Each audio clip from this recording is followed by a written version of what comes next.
हर महादेव।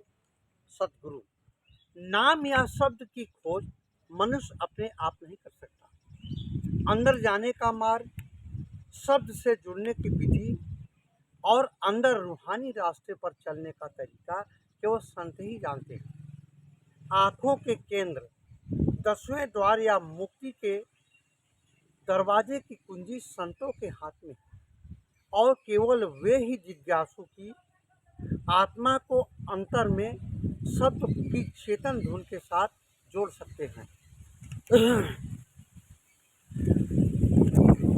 यह कुंजी अभ्यास की वह विधि है जिसके द्वारा साधक शरीर के 9 द्वारों को खाली करके जीते जी मर सकता है। आँखों के केंद्र से होता हुआ रूहानी मंडलों में समा जाता है। यह द्वार अत्यंत कठिन है। संतों ने इसे वज्र कपाट कहा है क्योंकि इसे खोलना बहुत बड़ा मुश्किल का काम है, परंतु पूरे सतगुरु के द्वारा दीक्षित अभ्यासी के लिए यह द्वार खुल जाता है। कबीर साहब कहते हैं, साथे सतगुरु की बलिहारी जिन यह कुंजी कुफल उधारी। ताला कुंजी हमें गुरु दीनी, जब चाहा तब खोली क्यों अरवा।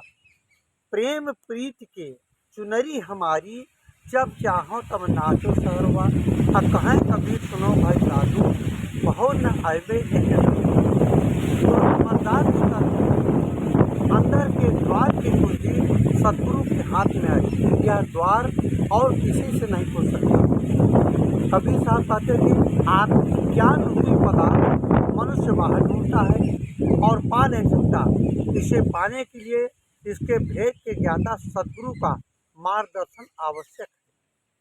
कहते वस्तु कहीं ढूंढे कई विधि आवे हाथ, कहें कबीर तब पाइए जब भेदी लीजिए साथ।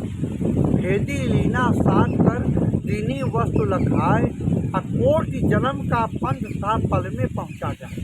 संसार के कार्यों में कुशलता प्राप्त करने के लिए एक शिक्षक या मार्गदर्शक की आवश्यकता होती है।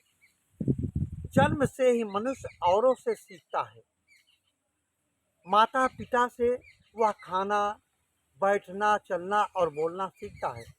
यदि बच्चा जन्म से बहरा होता है तो वह गूंगा भी हो जाता है, क्योंकि वह औरों से सुनकर शब्दों का उच्चारण सीख सकता है।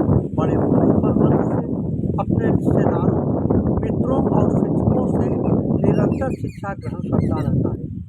अध्यात्म एक गूढ़ विषय है और 9 द्वारों को खाली करके अंदर रूहानी मंडलों में प्रवेश करना एक कठिन अभ्यास है। इसमें पद पद पर एक पहुँचे हुए मार्गदर्शक अथवा पूरे गुरु की आवश्यकता है। हर हर महादेव। आप लोग वीडियो में लगे रहिए, हम लक्ष्य तक पहुँचा करके ही रखेंगे। जय हो।